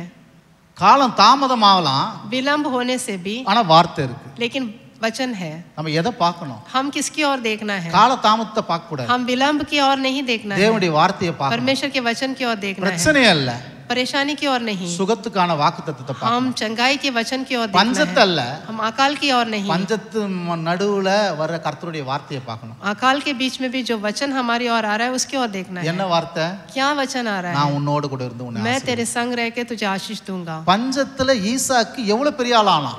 अकाल में ईसा कितना बड़ा मनुष्य बना। 100 மடங்கு பலன் வேலையில. वो उसको 100 गुना वो उसने वृद्धि पाई, ஐஸ்வர்யன் ஆகுறான், वो ऐश्वर्य प्राप्त किया, வர வர விருத்தி அடைந்து மகா பெரியவன் ஆகுறான். वो एक बड़ा धनवान व्यक्ति बना. ஆட்டு மந்த மாட்டு மந்த அநேக பணிவிடைக்காரர்கள் இருந்தபடினாலே பெலிஸ்தீர் அவன் பேர் பொறாமல் கொண்டார்களாம். उसके पास बहुत दास दासियां भेड़ बकरियां थी. இதெல்லாம் எப்போ நடந்ததுங்க? ये सब कैसा हुआ? சொல்லு, எப்போ நடந்தது? कब हुआ? எந்த எந்த சூழ்நிலை இதெல்லாம் நடந்தது? किस स्थिति में हुआ ये सब? பஞ்சத்துல. अकाल के समय में ही பஞ்சம் இருக்கிற நேரத்துல ஈசாக்கு என்ன பண்றான்? அவன் ஐஸ்வர்யன் ஆகுறான். अकाल के समय में ही ईशाक बहुत बड़ा धनवान हुआ. அவன் வர வர விருத்தி அடைகிறான். वो दिन प्रतिदिन उसने वृद्धि அவன் மகா प्राप्त की. பெரியவன் ஆகுறான். वो बहुत बड़ा धनवान हुआ. பொறாம கொள்ற அளவுக்கு பெருகுறான். वो बहुत लोग उसको देख के ईर्ष्या करने लगे. பஞ்ச காலகட்டத்துல. वो अकाल के समय में हुआ. ஏன் சொல்லுங்க? कैसा हुआ? ஏன் சொல்லுங்க? क्यों हुआ? अब बोलिए. ஏன்? பஞ்சத்துல கர்த்தருடைய வார்த்தையை விசுவாசிக்கிறான். वो अकाल में भी परमेश्वर के वचन पर विश्वास किया. आमीन. ताली बजाएंगे. என்ன வார்த்தை? कौन सा என்ன வார்த்தை? कौन सा वचन है वो? என்ன வார்த்தை? क्या वचन था वो? அதான் என்ன வார்த்தை? கர்த்தருடைய வார்த்தை என்ன வார்த்தை? என்ன வார்த்தை? அங்கே ரொம்ப எக்ஸ்ட்ரா போகக்கூடாது. நான் உன்னோடு கூட இருந்து உன்னை ஆசீர்வதி. நான் உன்னோடு கூட இருந்து உன்னை ஆசீர்வதி. அவ்வளவுதான். तेरे संग रहकर तुझे आशीष சொன்ன வார்த்தையை நம்புனா, इस वचन पर उसने विश्वास किया. பஞ்சத்துல நம்புனா, वो अकाल में भी विश्वास किया. தேவன் அவனை செழிப்பாக்குனார். परमेश्वर ने उसको बढ़ाया. உங்களுக்கும் அப்படி செய்வார். ऐसे आपके लिए भी करेंगे. பஞ்சத்தை கண்டு பயப்படாதீங்க. अकाल हो रहा है करके வறுமையை கண்டு பயப்படாதீங்க. अब गरीबी में डर, குறைவை கண்டு பயப்படாதீங்க. अब घटाव இல்லாமையை देखकर கண்டு नहीं பயப்படாதீங்க. கடனை கண்டு பயப்படாதீங்க. अब कर्जा देकर नहीं அது डरना. உங்களுக்குரியது அல்ல. वो आपके लिए नहीं है. செழிப்பு தான் உங்களுக்குரியது. संपन्नता सिर्फ संपन्नता ही आपके लिए. भरपूरी भी आपके लिए है. परिपूर्ण ஐஸ்வர்யம் தான் உங்களுக்குரியது. धन संपत्ति ही आपके लिए है. பரிபூர்ணம் தான் உங்களுக்குரியது. परिपूर्णता ही आपके लिए है. பஞ்சம் உலகத்துல இருக்கு. अकाल तो संसार தரித்திரம் உலகத்துல இருக்கு. दरिद्रता तो உங்களுக்கு கிடையாது. वो आपके लिए नहीं. நோய் உலகத்துல இருக்கு. रोग तो संसार உங்களுக்கு நோய் கிடையாது. वो आपके लिए नहीं है. உங்க தலையெழுத்து என்னது? आपका तकदीर क्या है? ஆரோக்கியம். वो आरोग्य है. பக்கத்துல இருக்கிறவங்க பார்த்து சொல்லுங்க. आप आपस में बोलिए. உங்க தலையெழுத்து आपका तकदीर ஆரோக்கியம். आरोग्य है. வியாதி व्याधि நிரந்தரம் அல்ல. वो व्याधि आपके लिए அது नहीं है. பறந்துரும். वो तो उड़ जाएगा. சொல்லுங்க, வியாதி व्याधि நிரந்தரம் இல்ல. वो निरंतर नहीं அது रहेगा. பறந்துரும். वो तो उड़ जाएगा. உங்க தலையெழுத்து आपका तकदीर ஆரோக்கியம். आरोग्य है. பஞ்சம் अकाल எனக்கு இல்ல. अकाल मेरे लिए नहीं நிறைவு है. தான் भरपूरी எனக்கு. भरपूरी ही मेरे लिए है. आमीन. சாரிபாத் வீட்டுல பஞ்சம் இருந்தா செழிப்பு இருந்துச்சா? सारीबात के घर में अकाल था, यहाँ संपन्नता था. எலியா வருவதற்கு முன்னாடி பஞ்சம் அந்த அம்மா வீட்டுல. एलिया उसके घर में आने से पहले तो अकाल था. எவ்வளவு மாவு வச்சிருந்தாங்க? कितना आटा उन्होंने रखा था? ஒரு பிடி மாவும் கலசத்துல கொஞ்சம் थोड़ा எண்ணெய் தான் सा இருந்துச்சு. आटा रखा था उनके எலியா தீர்க்கதரிசி வந்து வார்த்தையை சொல்றார். एलिया भविष्यद्वक्ता आके उनसे वचन बोला था. பயப்படாதே, तू मत डर, என்னுடைய வார்த்தையின்படியே நீ போய் அடைய செய்து முதல்ல எனக்கு கொண்டு வா.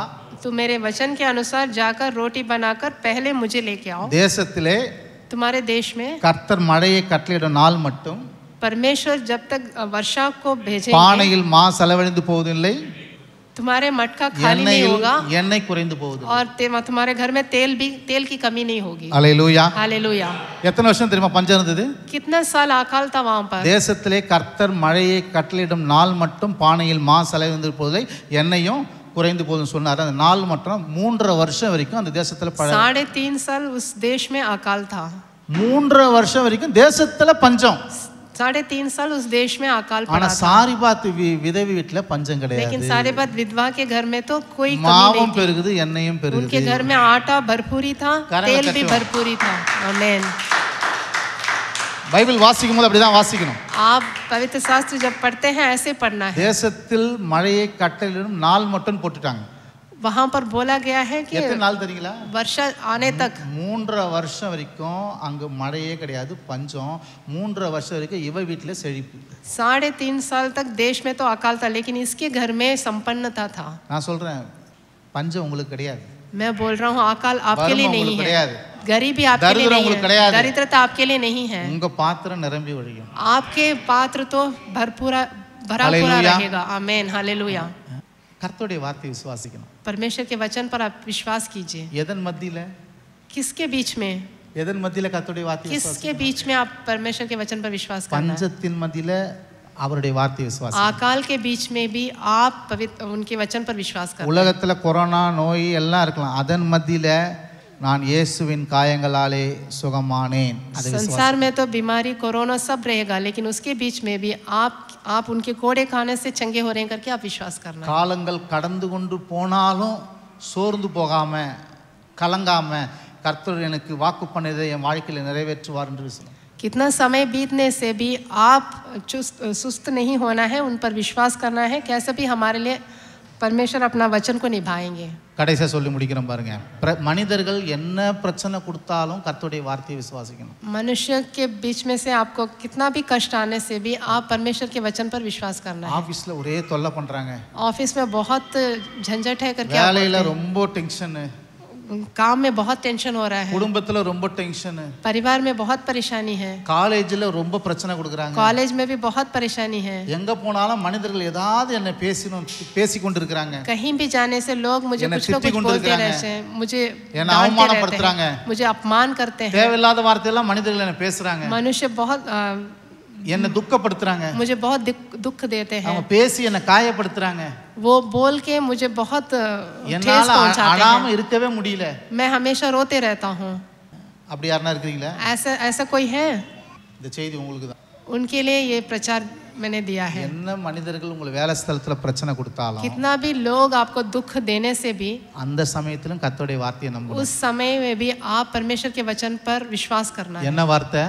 कौन सा वचन है वो? கர்த்தர் சொல்றார், நீ பயப்படாதே. तू भयभीत नहीं होना. சொல்லு, நீ பயப்படாதே. तू भयभीत नहीं होना है. இந்த யுத்தம் ये युद्ध உன்னுடையதல்ல, ये युद्ध तेरा नहीं है, என்னுடையது. मेरा है. நீ சும்மா இரு. तू चुप हो जा. பக்கத்துல இருக்கிறவங்க பார்த்து சொல்லுங்க, आप आपस में बोलिए, நீங்க சும்மா இருங்க. तुम चुपचाप खड़े हो जाओ. சும்மா இருங்க. तुम चुपचाप खड़े हो जाओ. கர்த்தர் परमेश्वर உங்களுக்காக तुम्हारे लिए யுத்தம் பண்ணுவார். तुम्हारे लिए युद्ध பண்ணுவாரா? करेंगे. परमेश्वर எல்லாம் अवश्य கரங்களை करेंगे. தட்டுவோம், கரங்களை தட்டுவோம். आप ताली बजाइए.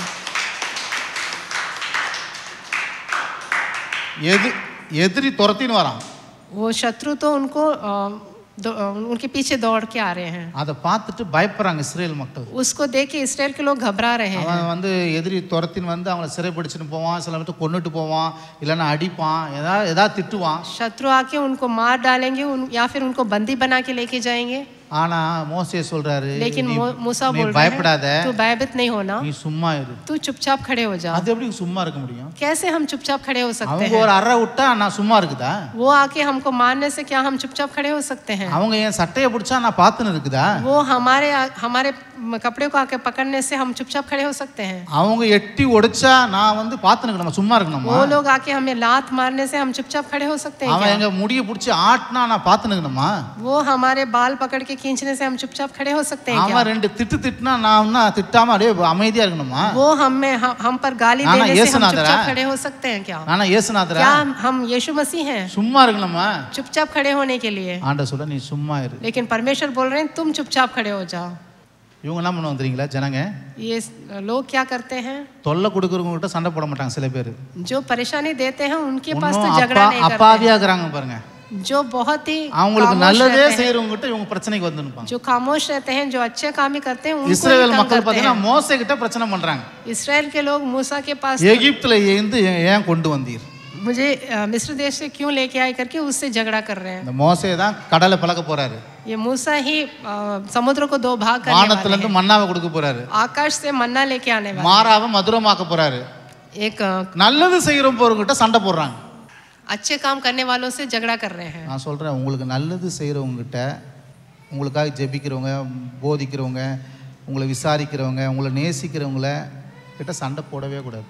जो तुम्हारे लिए अच्छे काम कर रहे हैं, तुम्हारी प्रार्थना कर रहे हैं, तुम्हारे लिए प्रचार कर रहे हैं, उनके पास तो झगड़ा नहीं करना. அப்ப யார்கிட்ட தான் சண்டை போடணும்? அப்ப பிரச்சனை பண்ண சண்டை போடலாமா பாஸ்டர்?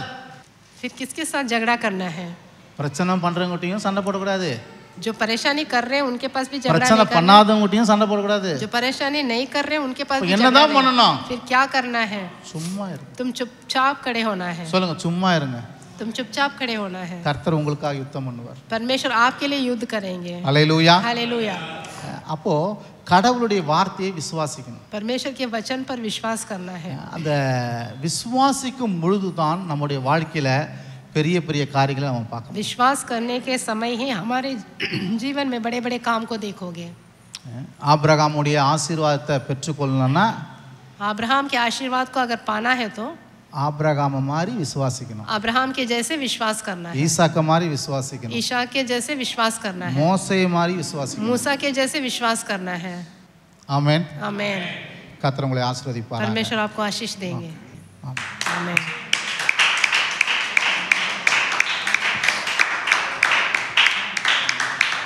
அப்படியே எழுந்து நிற்போம். எழுந்து ஜெபம் பண்ணிடுவோம். ஆண்டவருக்கு நன்றி செலுத்துவோம். परमेश्वर को धन्यवाद करेंगे. இயேசுவே உமக்கு நன்றி. यीशु मसीह आपको धन्यवाद. நன்றி நன்றி. धन्यवाद पिता. இயேசுவே நன்றி. यीशु मसीह आपको धन्यवाद. धन्यवाद पिता. இயேசுவே ஸ்தோத்திரம். आपकी स्तुति हो पिता. ஸ்தோத்திரம் ஸ்தோத்திரம். இயேசுவே எங்களோடு நீர் பேசினபடினாலே ஸ்தோத்திரம். यीशु मसीह आपने हमसे बात किया है उसके लिए धन्यवाद. உம்முடைய வார்த்தைக்காக ஸ்தோத்திரம். आपके वचन के लिए धन्यवाद पिता. ஸ்தோத்திரம் ஸ்தோத்திரம் ஸ்தோத்திரம். நாங்கள் விசுவாசிக்க வேண்டும் என்று கற்றுக் கொடுத்தீரே. विश्वास करना है करके आपने हमें सिखाया है इसके लिए. ஆபிரகாமுடைய குணாதிசயங்கள் எங்கள் வாழ்க்கையில இருக்கணும் என்று கற்றுக் கொடுத்தீரே. अब्राहम का गुण हमारे जीवन में भी आना है करके आपने सिखाया है. உமக்கு ஸ்தோத்திரம். उसके लिए धन्यवाद. இயேசுவே நன்றி. यीशु मसीह आपको धन्यवाद. தேவனே நன்றி. आपको धन्यवाद. எல்லா வாயில திறந்து தேவனே நன்றி. बोल के बोलिए. இயேசுவே நன்றி. यीशु मसीह आपको धन्यवाद. ஆவியானவரே நன்றி செலுத்துகிறோம். पवित्र आत्मा आपको धन्यवाद. ஆவியானவரே துதிக்கிறோம். आमीन. ஆவியானவரே ஸ்தோத்திரிக்கிறோம். पवित्र आत्मा आपकी स्तुति தேவனே करते நன்றி हैं. செலுத்துகிறோம். आपको धन्यवाद करते हैं. எங்களோடு பேசினபடினாலே आपने ஸ்தோத்திரம். हमसे बात किया है उसके लिए உம்முடைய धन्यवाद. வார்த்தைகள் எங்களுக்குள் வந்திருக்கிறபடினாலே आपका बात ஸ்தோத்திரம். हमारे अंदर आया है उसके लिए धन्यवाद. உம்முடைய வார்த்தைகளுக்கு கீழ்ப்படிய உதவி செய்யுங்க. हम आपकी बातों के लिए हम आज्ञाकारी बनना உம்முடைய है उसके लिए வார்த்தைகளை धन्यवाद. விசுவாசிக்க உதவி செய்யுங்க. आपके बातों पर हम विश्वास करने के நன்றி लिए உள்ளவர்களாய் सहायता வாழ कीजिए. உதவி செய்யுங்க. हम धन्यवादी बने उसके लिए आप सहायता கொடுக்க உதவி செய்யுங்க. हम देने के लिए आप सहायता कीजिए. தேவனே உம்மை ஸ்தோத்திரிக்கிறோம். आपकी स्तुति कर रहे எல்லா हैं வாயில पिता. திறந்து தேவனே உம்மை आपकी ஸ்தோத்திரிக்கிறோம். स्तुति करते हैं. இயேசுவே உம்மை यीशु ஸ்தோத்திரிக்கிறோம். मसीह आपको स्तुति करते हैं. ஆவியானவரே நன்றி செலுத்துகிறோம். पवित्र आत्मा आपको धन्यवाद தேவனே करते हैं. துதிக்கிறோம். आपकी स्तुति कर தேவனே रहे हैं. துதிக்கிறோம். आपकी स्तुति எங்களை करते விட்டு हैं. விலகாதவரே, எங்களை கைவிடாதவரே आप हमें ஸ்தோத்திரம். कभी भी नहीं छोड़ेंगे उसके लिए எங்களுக்கு धन्यवाद. பலனா இருக்கிறவரே ஸ்தோத்திரம். हम आप हमारे बल हो எங்களுக்கு उसके लिए கேடகமா धन्यवाद. இருக்கிறவரே हमारे ஸ்தோத்திரம். ढाल हो उसके लिए எங்களுக்கு धन्यवाद. அடைக்கலமா இருக்கிறவரே आप ஸ்தோத்திரம். हमारे गढ़ எங்களை हो उसके लिए பாதுகாக்கிறவரே धन्यवाद. ஸ்தோத்திரம். आप हमें सुरक्षित எங்களை रख रहे हो उसके लिए போஷிக்கிறவரே धन्यवाद. ஸ்தோத்திரம். हमारे पोषण कर எங்களை रहे हो उसके लिए உடுத்துவிக்கிறவரே ஸ்தோத்திரம். धन्यवाद. Thank you எங்கள் Lord. கண்மலையே ஸ்தோத்திரம். आप हमारे எங்கள் गढ़ கேடகமே हो, ஸ்தோத்திரம். हमारी डाल हो, எங்கள் அடைக்கலமே ஸ்தோத்திரம். हमारे मंडप हो आप. இயேசுவே உமக்கு நன்றி. Thank you Lord. எங்களுக்காய் பாடுபட்டவரே, आपने हमारे लिए पीड़ा सहा स्तोत्रम. है उसके लिए धन्यवाद. ரத்தம் சிந்தினவரே, आपने हमारे लिए लहू बहाया स्तोत्रम. है उसके लिए மரித்து மூன்றாம் நாள் உயிர் தெழுந்தவரே, आप मर के तीसरे दिन जी उठे उमको उसके लिए स्तोत्रम. धन्यवाद. उसकी स्तुति हो. இயேசுவே உமக்கு நன்றி நன்றி धन्यवाद நன்றி पिता. நன்றி நன்றி நன்றி நன்றி நன்றி நன்றி நன்றி நன்றி நன்றி நன்றி நன்றி. Thank you Lord. அன்பின் பிதாவே, இயேசுவின் நாமத்தினாலே வருகிறோம். यीशु मसीह इस अच्छे समय के लिए धन्यवाद. எங்களோடு நீர் பேசினபடினாலே உமக்கு ஸ்தோத்திரம். आपने हमसे बात किया है उसके लिए धन्यवाद. ஆபிரகாமுடைய குணாதிசயங்களை எங்களுக்கு கற்றுக் கொடுத்தீரே. अब्राहम का गुण हमको सिखाया है உமக்கு उसके लिए ஸ்தோத்திரம். धन्यवाद. ஆபிரகாமுடைய விசுவாசத்தை கற்றுக் கொடுத்தீரே. अब्राहम का विश्वास आपने हमें सिखाया उमको उसके लिए स्तोत्रम. धन्यवाद. தேவனே, இந்த திருச்சபை எல்லாரையும் நீங்க அப்பா நீங்க ஆசீர்வதிக்க வேண்டுமா நாங்கள் सारे ஜெபிக்கிறோம். कलिसियों को आप आशीष दीजिए இந்த पिता. திருச்சபை மக்கள் எல்லாரையும் நான் இயேசு கிறிஸ்துவின் நாமத்தினாலே ஆசீர்வதிக்கிறேன். इस कलिसिया के लोगों को मैं यीशु मसीह के नाम से आशीष देता हूँ. இந்த திருச்சபை மக்கள் எல்லாரையும் நீங்க नன்றாக வைக்க வேண்டுமா நாங்கள் इस ஜெபிக்கிறோம். कलिसिया के लोगों को आप अच्छे இவங்க से செய்யற रखिए. வேலைகளை நீங்க ஆசீர்வதிக்க வேண்டுமா ये जो நாங்கள் भी ஜெபிக்கிறோம். काम करते हैं उसमें இந்த सफलता வேலைகளில் हो. நிறைவான பலனை கொடுக்க வேண்டுமா நாங்கள் इस ஜெபிக்கிறோம். सारे कामों में इनकी सफलता प्राप्त कर இவருடைய सके. பண தேவைகள் மற்ற தேவைகள் எல்லாவற்றையும் நீர் அப்பா சந்திக்க வேண்டுமா நாங்கள் ஜெபிக்கிறோம். इनकी सारे जरूरतों को आप पूरा करिए पिता. உம்முடைய சுகத்தினாலும் பலத்தினாலும் ஆரோக்கியத்தினாலும் தீர்க்காயுசினாலும் நிரப்ப வேண்டுமா நாங்கள் ஜெபிக்கிறோம். इनको चंगाई से दीर्घायु से और इससे भरपूरे हुए. சொல்லப்பட்ட அனைத்து காரியங்களையும் அவர்கள் செயல்படுத்த உதவி செய்ய வேண்டுமா நாங்கள் ஜெபிக்கிறோம். यहाँ पर जो भी हमने सिखाया था वो सब उस पर இந்த वो चल ஊழியங்கள் पाए. பலுகி பெருக வேண்டுமா நாங்கள் ஜெபிக்கிறோம். ये जो सेवकाई है बढ़ पाए पिता. ஊழியக்கார குடும்பத்தை தொடர்ந்து நன்றாக வைக்க வேண்டுமா हमारे நாங்கள் ஜெபிக்கிறோம். पासवान के परिवार को आप आशीष ஊழியக்கார दीजिए. குடும்பத்தில் தேவ சித்தம் நடைபெற வேண்டுமா நாங்கள் ஜெபிக்கிறோம். पासवान के परिवार में आपकी इच्छा पूरा हो. ஊழியக்காரருடைய எல்லா தேவைகளையும் கர்த்தாவே உம்முடைய அளவற்ற ஐஸ்வரியத்திலிருந்து சந்திக்க வேண்டுமா நாங்கள் हमारे ஜெபிக்கிறோம். पासवान के जरूरतों को आपके இந்த इच्छा से पूरा हो. திருச்சபைக்காக ஸ்தோத்திரம்.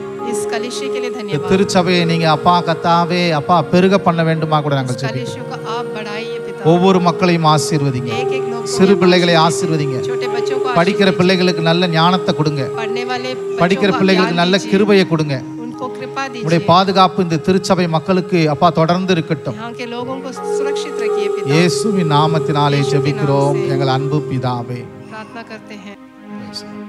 நம்முடைய கர்த்தராகிய இயேசு கிறிஸ்துவின் கிருபையும் பிதாவாகிய தேவனுடைய அன்பும் பரிசுத்தாவின் ஐக்கியமும் சமாதானம் இன்றைக்கு என்றைக்கும் சதா காலம் நம்மளோடு இருப்பதாக. ஆமென். என் ஆத்துமாவே கர்த்தரை ஸ்தோத்திரி, என் முழு உளமே பரிசுத்த நாமத்தை ஸ்தோத்திரி. என் ஆத்துமாவே கர்த்தரை ஸ்தோத்திரி, கர்த்தர் செய்த சகல உபகாரங்கள் ஒருபொழுதும் மறவாதே. ஆமென். எல்லாருக்கும் சமாதானம்.